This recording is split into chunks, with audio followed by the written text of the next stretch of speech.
All right, everybody. Y'all know who it is, Metro Meta, and at one Marcus Flowers. And we'd like to thank you for watching and listening to our content.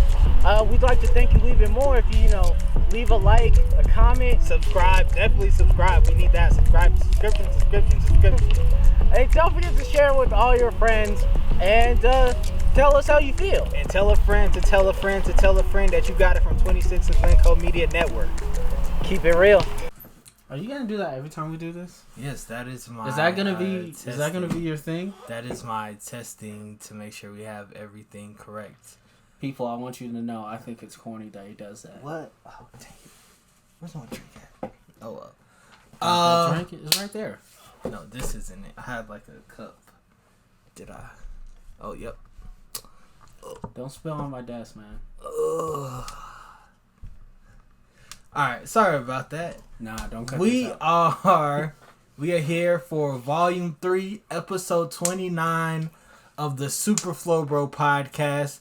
I am your host at Flow My Hero, aka Flow, aka Call Me What You Want, just don't call me lazy. And I am joined by... Y'all know who it is, the one, the only, he who shall rise above, Metro Meta. And add another alias to your name, you're talking to officially the college grad Metro Meta.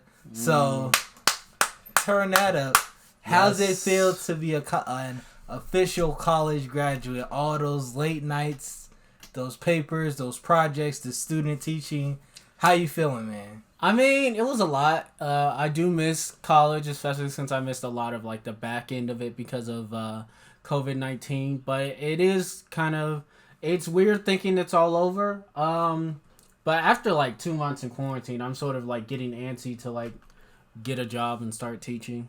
Cool. One question about your college experience. What was your most exciting memory throughout the past 5 years that you could think of? My freshman year, me and my friend... don't say his name. Don't say their name. Yeah, me protection. And my... Yeah. But me and my friends, we would hang out on like Friday nights. And I remember there was this one Friday night, there was like an ice storm.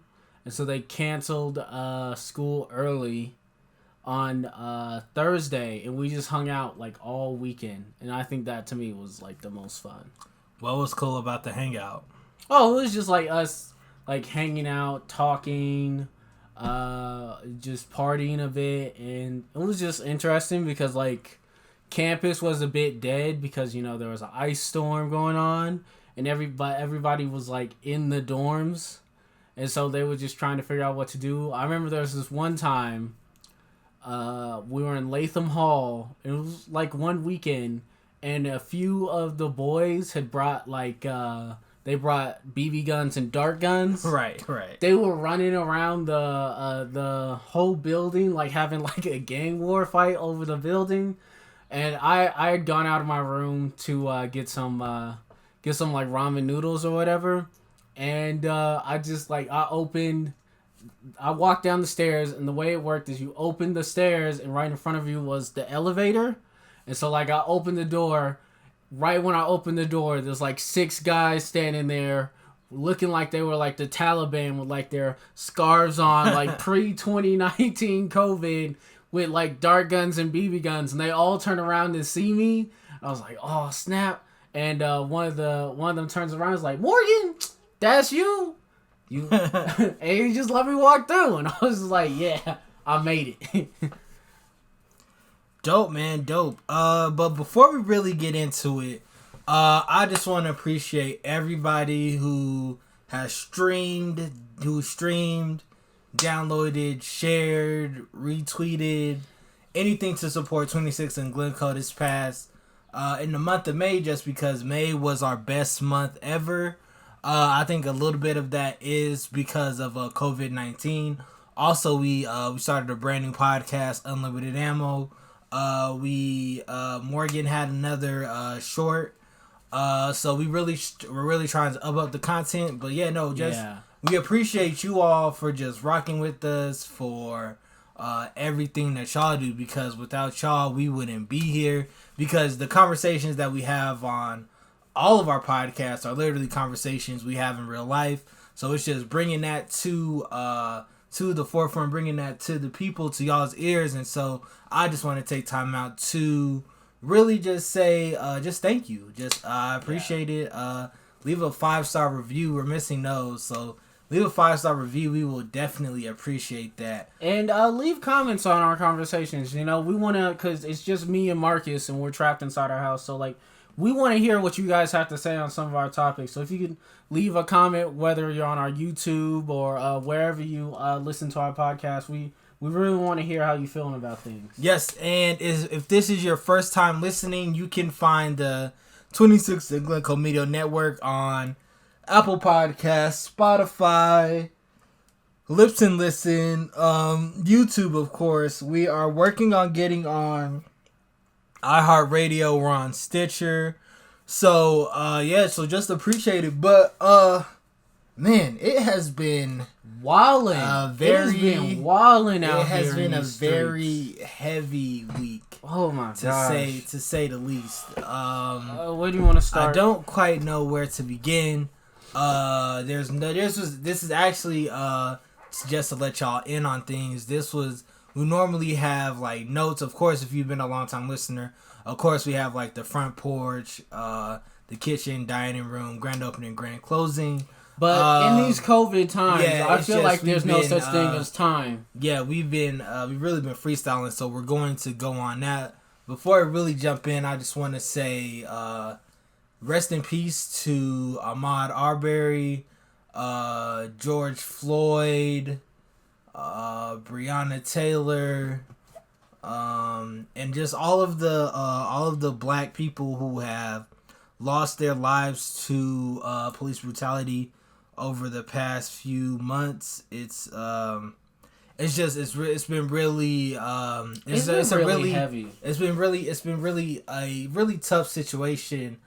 I'll just speak about my experience first. Just me, I work in media, like I work in news and breaking news and politics and current events. So I've actually been having to like report and do content on like Ahmaud Arbery and police brutality basically since I started at my current job like 3 years ago. So this and culminated with just like the current pandemic and the really just like how the nation just finally just broke. That's a lot how I just felt, just like mentally, just like, wow, they're like, we're currently in a pandemic and they're still and the police are still killing us, and there's still no regard for black lives, let alone just lives in general, because the United States most recently passed over 100,000 deaths when it comes to COVID-19. So rest in peace to all of those people who have lost their lives to COVID-19. But I just think people are, I don't want to speak for people. I just know myself. I am tired. I'm tired physically. I've been tired mentally. I've been tired spiritually.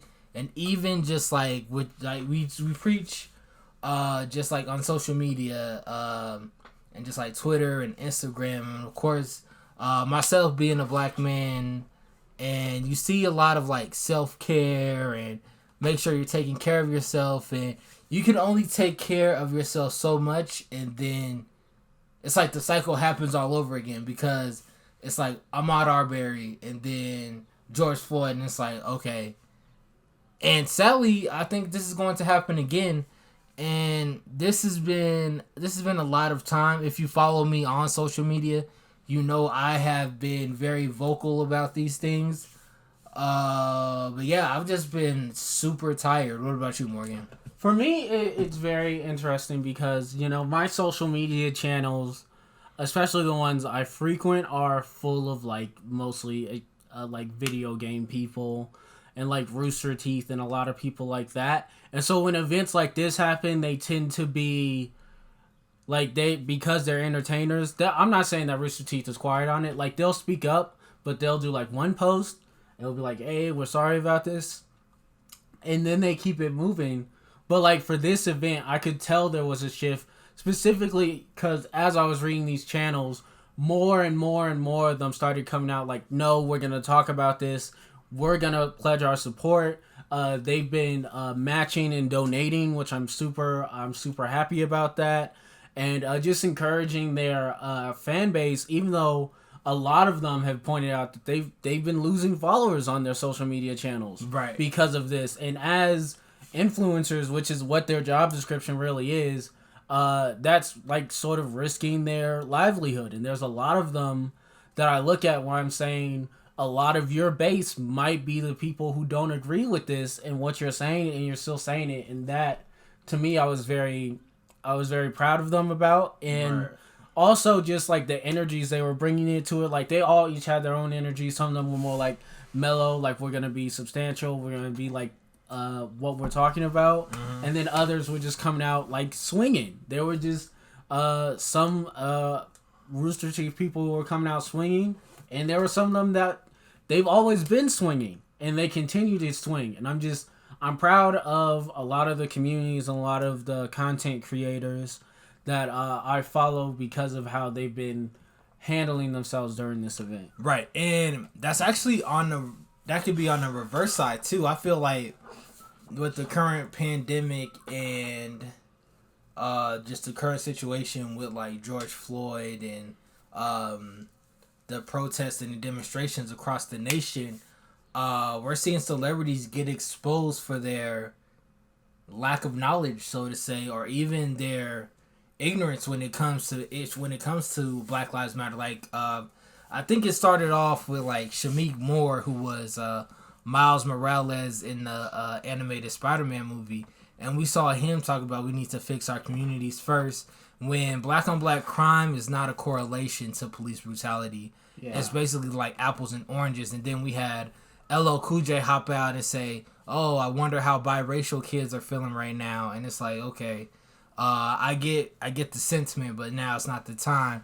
And we even had like B Simone say, "Yo, this isn't right. You're supposed to turn the other cheek." We even had Desi Banks post up the famous MLK meme when it says, when it's like a picture of MLK marching, and on the top of the picture and the bottom of the picture, it's like you see like a store on fire, and it's like, this is a protest, this isn't a protest. And it's real. And even like Meek Mill coming out, Meek Mill, who's supposed to be on for like criminal justice reform, and even for him to make some of his comments, it's like, okay, you and even just like T.I. calling Atlanta Wakanda, or The Dream selling, "Yo, because y'all burn my business down, my children won't be millionaires," or something like that. It just goes to show how, I don't want to say out of touch, but how out of range many celebrities are when it comes to issues that are on the ground. And I feel like one of the things that I find interesting, especially on social media, I think like Naomi was saying this, and she was talking about like how there's a lot of artists out there who talk about like their struggles or whatever, and they're being sort of quiet right now. And like the obvious ones that they were pointing out, especially in the comments, were people like, they were saying like Drake, Kendrick Lamar, J. Cole, and even I heard a few people throw around Uzi Vert. And for me, like, I appreciate it when celebrities come out and talk, but there are also certain celebrities who I feel like I don't expect for a comment to be coming from you. And also, but like for me, Kendrick Lamar, like I just, my way of breaking it down, like Drake, I don't expect Drake to be talking about this. This is too much of a toxic for like media trying to be absolute perfect Drake. Also, he's in Canada, so I feel like he doesn't. I feel like he wouldn't, especially someone who's been called a culture vulture several times. I feel like he would try to stay away from this. J. Cole, he was in a protest in his hometown in North Carolina. Right. Kendrick Lamar, I don't expect a tweet from Kendrick Lamar. I expect an album. If he's going to talk on this, he's going to talk on it over a beat. And not only J. Cole was at a demonstration, so was my personal favorite rapper, Wale, was at a demonstration in D.C. as well. Of course, you already mentioned J. Cole. NBA players. Karl Anthony Towns was there supporting Stephon Jackson, whose brother was George Floyd. Where of course, and we had Jaylen Brown of the Boston Celtics in Atlanta. He took a 15-hour drive back to his hometown for Atlanta, and it's just like there are celebrities who are on the ground, and I would much rather, like, I don't care about statements like at all. Like, I don't care about like statements. I don't care about donations. Like, if you're on the ground, that's what I truly appreciate. That's what I like the most. Yeah, and you either backing this with like money right. or time. Those are the things that are important. Right and now. I just want to give a shout out to everybody who is risking their lives, pretty much, who are not only battling the pandemic, but who are also battling police brutality, who are actually going up against let's face it, they're going up against the government just because they're going up against a fully armed force. Yeah, it's like they're going up against an army. They're going up against state military, and we're basically we're in a police state. Just the way. It's interesting to me how many people, especially Republicans, only just a couple weeks were just complaining about police state and saying this is why we have our Second Amendment rights, and now they're being like, no, y'all need to be peaceful. Right. Like, how come whenever we need to protest, we have to be peaceful? I feel you with that. And it's just like, the reactions for, I don't want to call them, the reactions for the protesters who are protesting, COVID and staying at home compared to Black Lives Matter and police brutality have been completely different, just because the COVID has basically only been going on since mid-March. Wow, police brutality has literally been going on since like 2002. Since they were established. Since if you guys probably already know this if you're listening, but the police formed from slavery patrol and trying to get escaped slaves back to the plantation. So that has already been that's embedded in the police DNA. And at this point, I don't think there's any there's no such thing as bad apples. If y'all talk, I don't know if you've seen that clip when I was on Twitter, and they were talking about it was a clip about Chris Rock, and he was talking about how bad apples is a great way to say murderer. And I think the one clip that I had a lot of fights with on people was they were showing a clip of him, and he was saying police is one of those jobs where you don't want somebody who's not perfect. Like that's the same. It's the same. Yeah, thing, he made the analogy of like you wouldn't deal with a pilot that couldn't land a plane 50% of the time. Right. They're arresting and harassing African Americans at like what 52%. If he was a pilot, over half of the flights that he would have been flying would have crashed.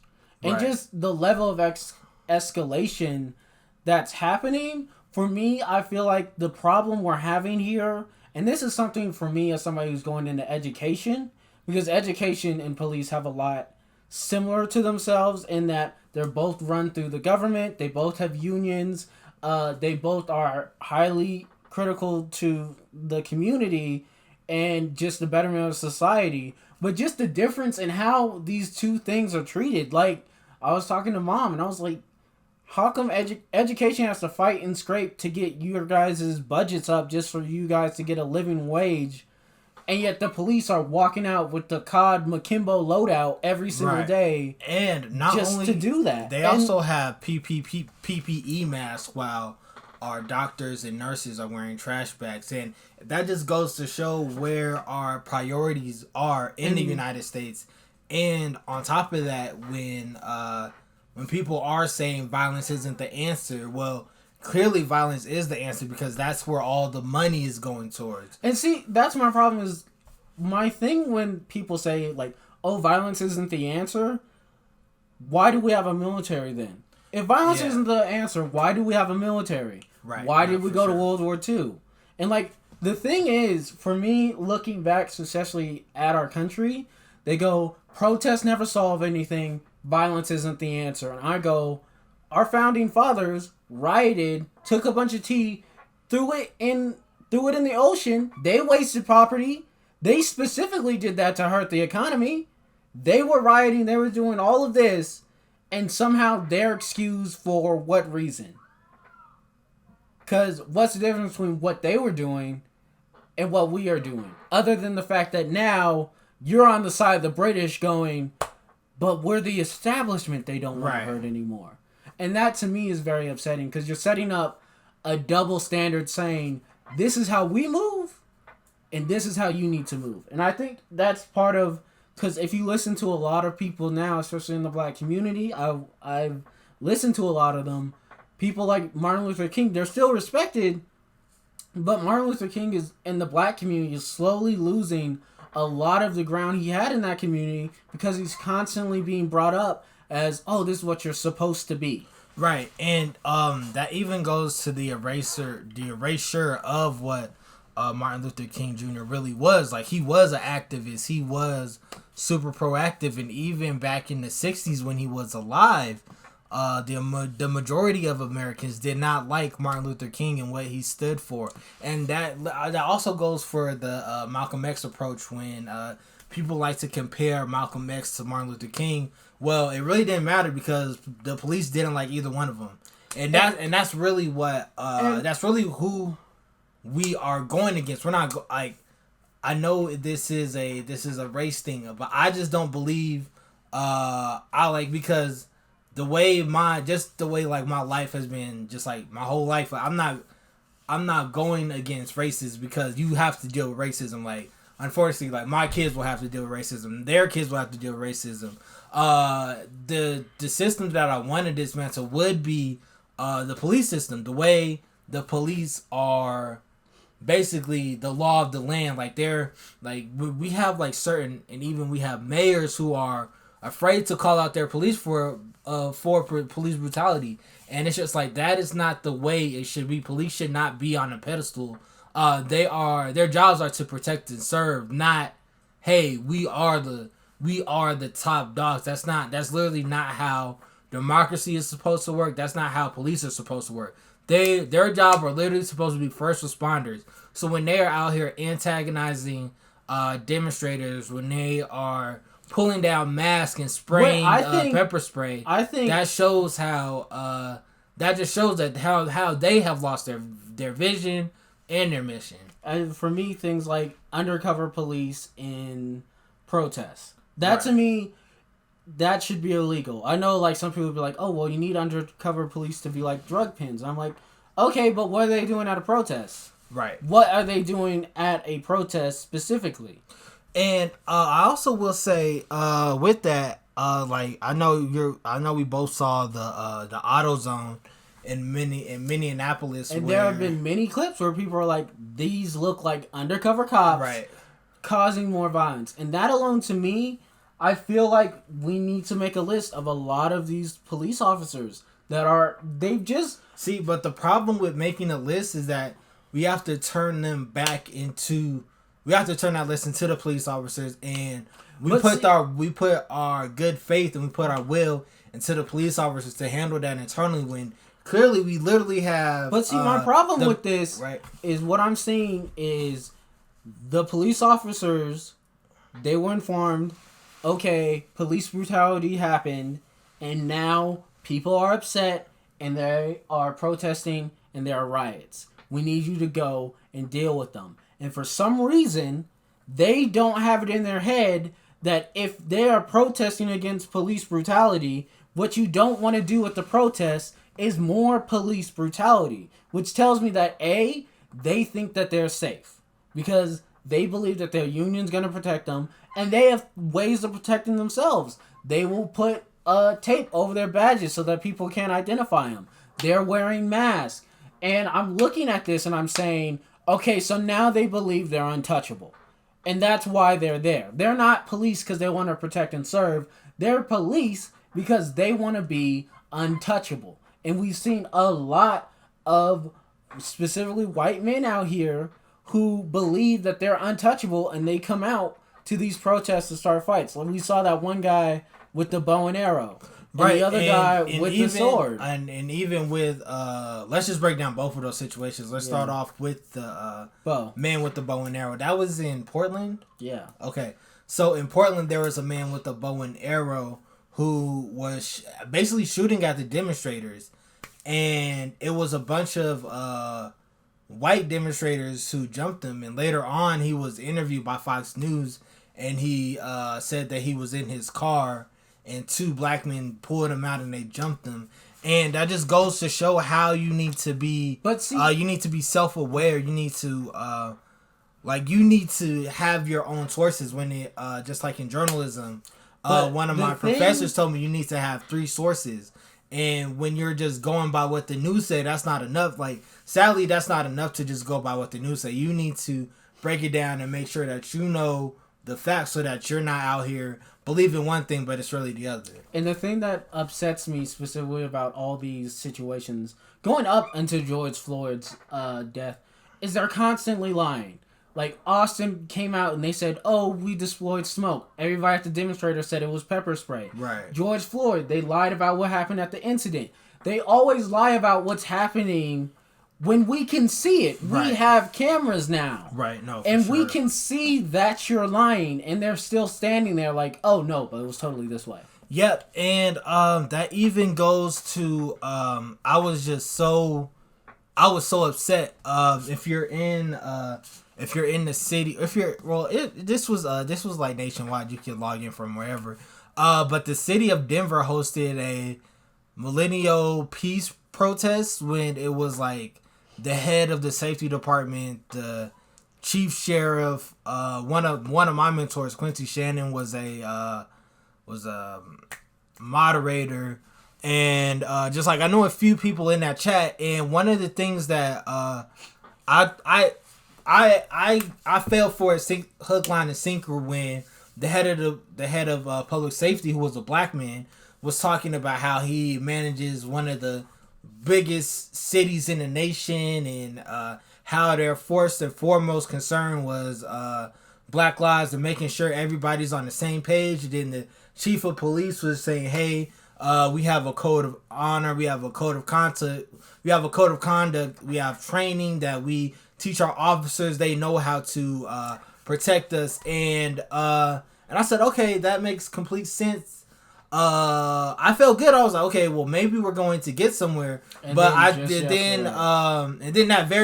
at the same time that they were telling us all these lies, all this crap, that same police force, the Denver Police Department, was tear gassed a vehicle with a pregnant black woman in it.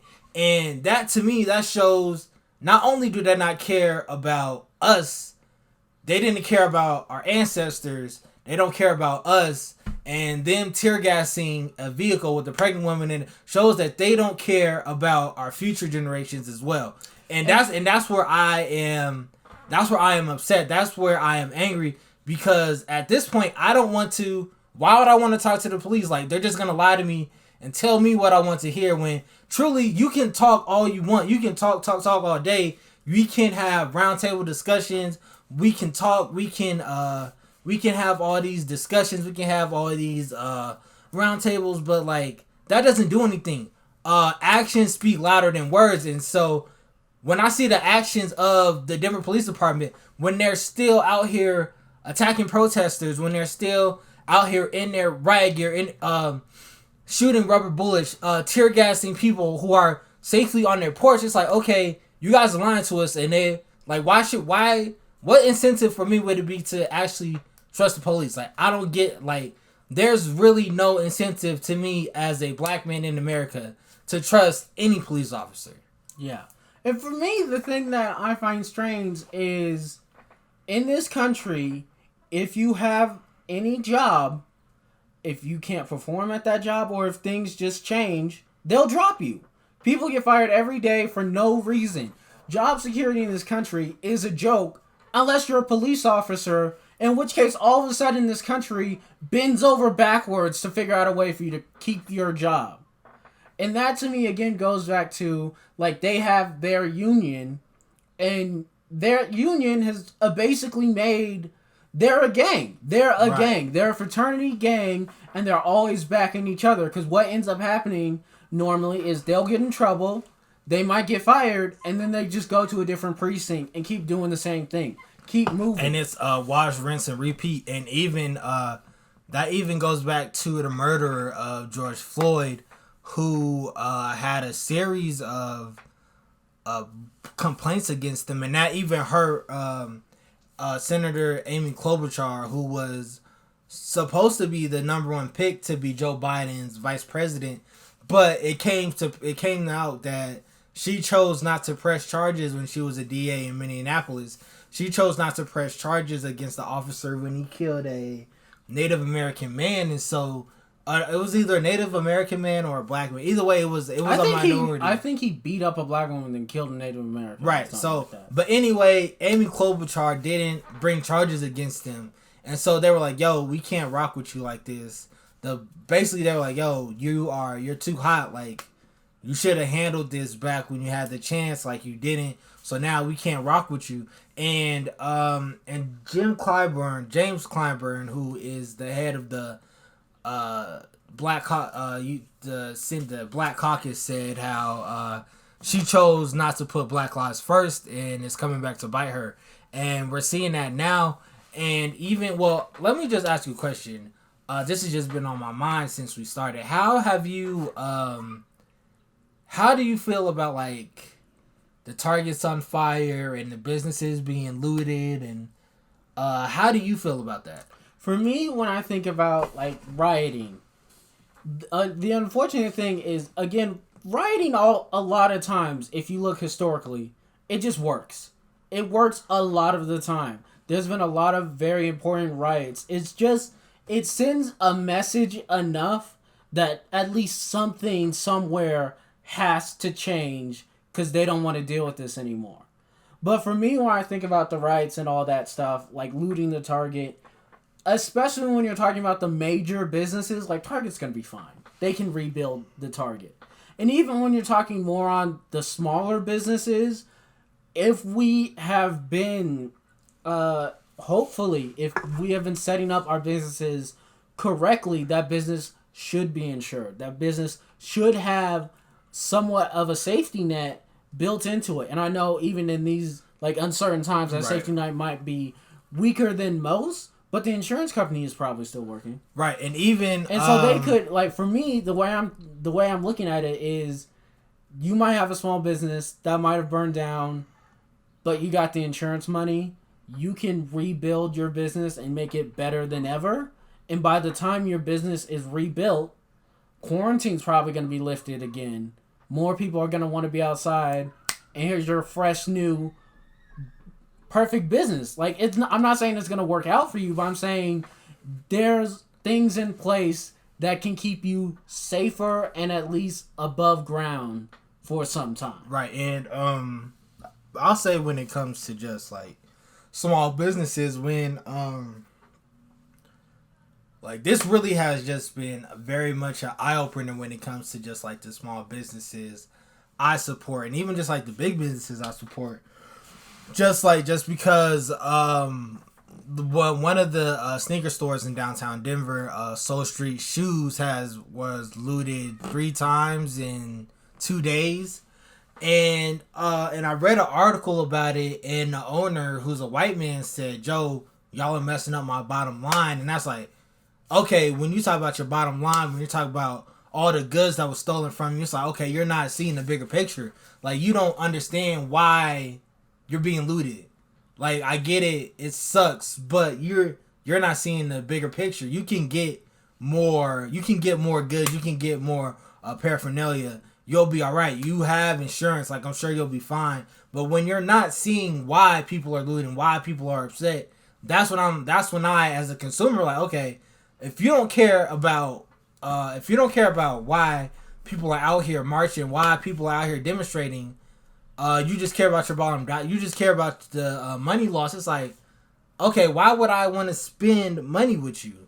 Like, why would I, as a black person, want to spend money with the person who doesn't care about black lives? Like, and that's really what's just been an eye opener for me. And even when we have, And even with Virgil and Off-White, and he's like trying to come to the defense of other people, like, yo, y'all robbed this person, blah, blah, blah, I shouldn't have did that. And it's like, okay, you supposed to be for black people, you supposed to be having our back, you talk about all this pro-black this, pro-black that, how you disrupted the system with coming ahead of Louis Vuitton.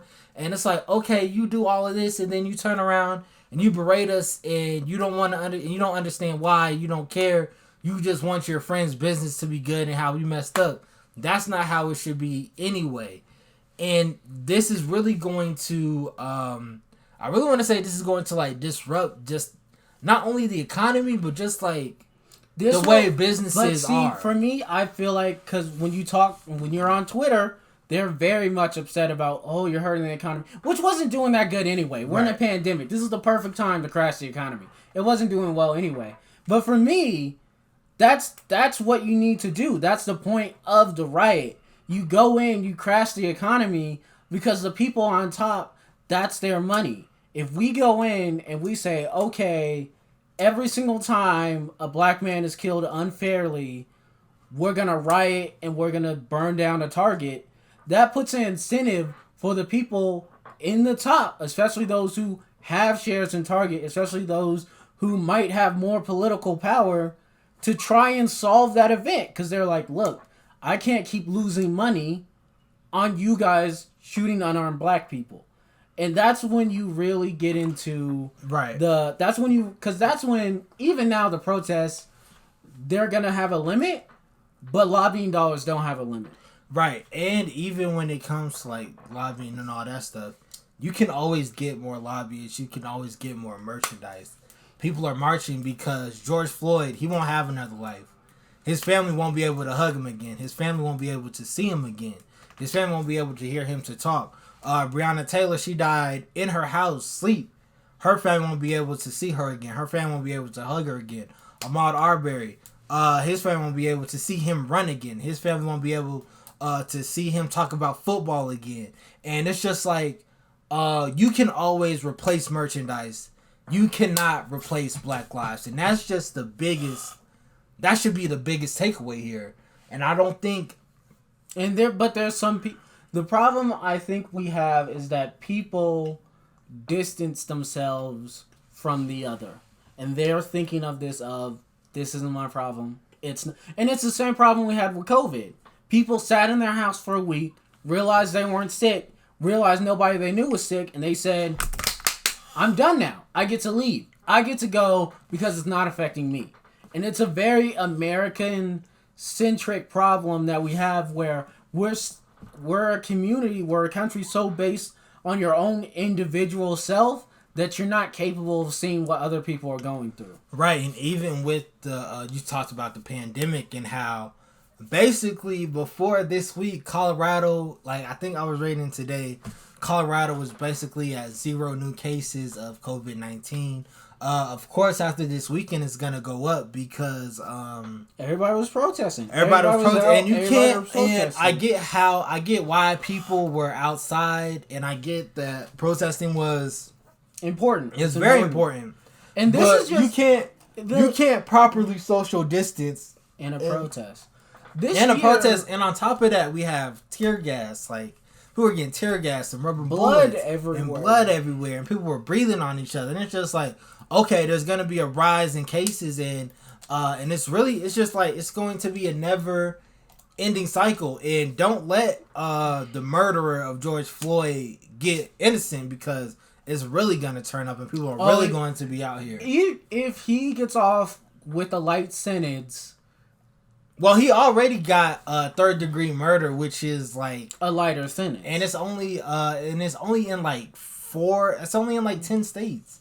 Yeah, so it's just like, okay, y'all are already trying to and you can find a loophole in that and get him like 5 years at max. Like, and you can definitely see that they were trying to lighten things up. And wow, the government is telling us to lock us. If you are in Colorado, we just got the public safety alert. A curfew for the city and county of Denver is in effect from 8 p.m. today until 5 a.m. tomorrow. Travel for essential activities needed for health and safety is permitted. Employees who need to travel to and from work are exempt. We in a police state. So we're basically in a police state. This is actually the second day we've been on a curfew, and this is actually the only second time in my life where I've been in curfew, and it hasn't been my fault. The first time was last night. I will say there's going to be a spike in COVID cases, and they're going to blame the pandemic. There's going to be a spike in COVID cases, and they're going to blame the protests and the people who are out and not listening to the rules, and they're going to shift blame from our incompetent leadership to the people, and that's literally not how it should be. It should be on the leadership who should have nipped this in the butt. It should have been on the Minneapolis We were marching police. about this when I was graduating from high school in 2015. And it's like, and it haven't hasn't solved changed. this problem. And it's just like, even from like Trayvon Martin all the way from Trayvon Martin, Eric Garner, Sandra Bland, just like, there's so many. Sandra Bland, Ahmaud Arbery, George Floyd, Breonna Taylor. It's like a continuous cycle that hasn't stopped because the police are basically cowboys and they can do whatever they want. And that's why they become the police. And they know that they're going to get away with it. And even, I don't know if y'all are familiar, if y'all are seeing like the clips of like some of the police force being like hyped to like fight people, or you seen like the white police officer in Brooklyn threw up the white power sign, or even the black police officer who's going back and forth with this woman in Brooklyn, and he like they're like, yo, come outside if you really want it, and she was like, no, I'm not coming outside, you crazy. But because that's what they're basically the people who were too scared to join the military, but they wanted to be able to beat people up and not have themselves get beat up. Right. And they cowards. And it's just like it's really just like power that's unchecked. And that's my biggest concern. But for just me, as an American citizen, my biggest concern is that the police are basically unchecked lunatics, and they can do whatever they want, and there's really no consequence for whatever action that they make. And for me, this isn't something one, it's not something that's new, and two, this is something that it affects the black community heavily. It affects the Hispanic community heavily. It affects every community heavily. Even the white community, they do point out, they get attacked and killed by the police all the time. Right. Because we've militarized, we basically put the police, we put them on a pedestal, gave them a bunch of power, and then we sold our army stuff, we sold our weapons to them. There's no difference between the police and the military at this point, other than the fact that the police is less trained and their only targets are American citizens. Right. So we are about to wrap up in a few minutes. I just want to touch on a few things. One of the things that's really been bothering me is how there's been black people who have been shouting out white allies for not being racist, and that's been bothering me because you shouldn't be racist in the first place. And also, I don't have a lot of white friends. I did do one white person shout out. I give out. I grew up I went to like a white elementary school, but all my friends were black. I went to black middle schools. My high school was white, but I hung out with black people. I went to a HBCU. So my life has always been surrounded by black people and black experience and black excellence. So I don't have a lot of white allies because I don't expect white people to ever have my back when it comes to race, when it comes to issues of police brutality, because it's not for them. Like, they will never be able to understand when you get pulled over. This may be the last time. These may be the last few seconds, the last few minutes of your life. They've never had to see that. They've never had to feel that emotion, or even just like when you are confronted with the cops.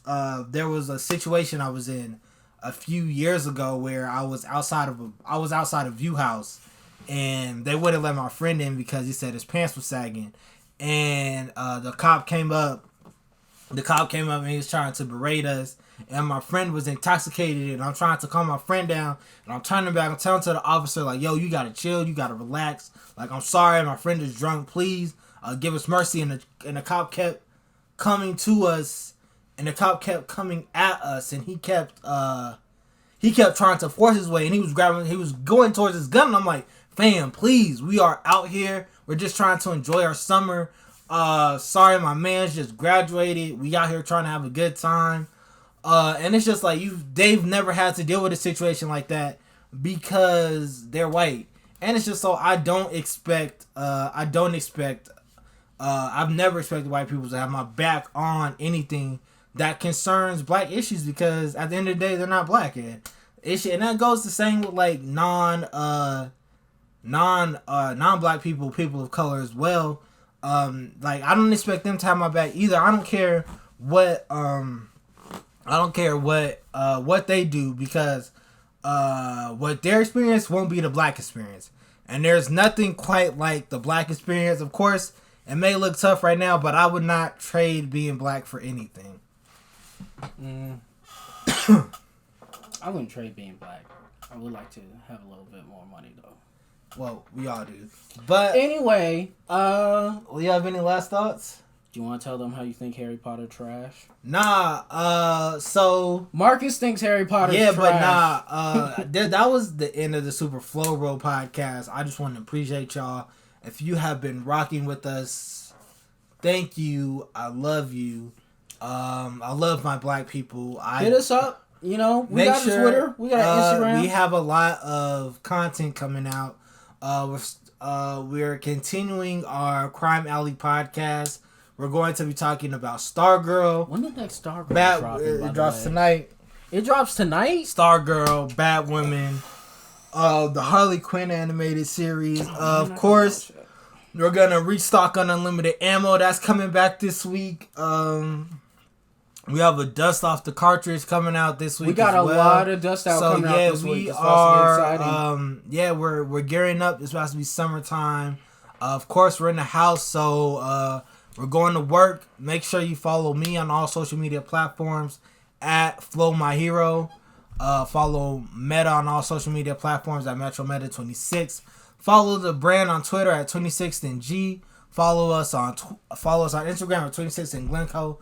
Like our Facebook page at 26th Glencoe Media Network. And until next time, black people, we love you. Be safe. Please be safe if you're out here in the streets. If you know me, don't hesitate to hit my line. I will be there for you if I can. I am here to help. I love y'all, and until next time, peace. Alright, everybody, y'all know who it is, Metro Meta and At One Marcus Flowers. And we'd like to thank you for watching and listening to our content. We'd like to thank you even more if you leave a like, a comment, subscribe. Definitely subscribe. We need that. Subscribe, subscription. And don't forget to share with all your friends and tell us how you feel. And tell a friend to tell a friend to tell a friend that you got it from 26th Glencoe Media Network. Keep it real.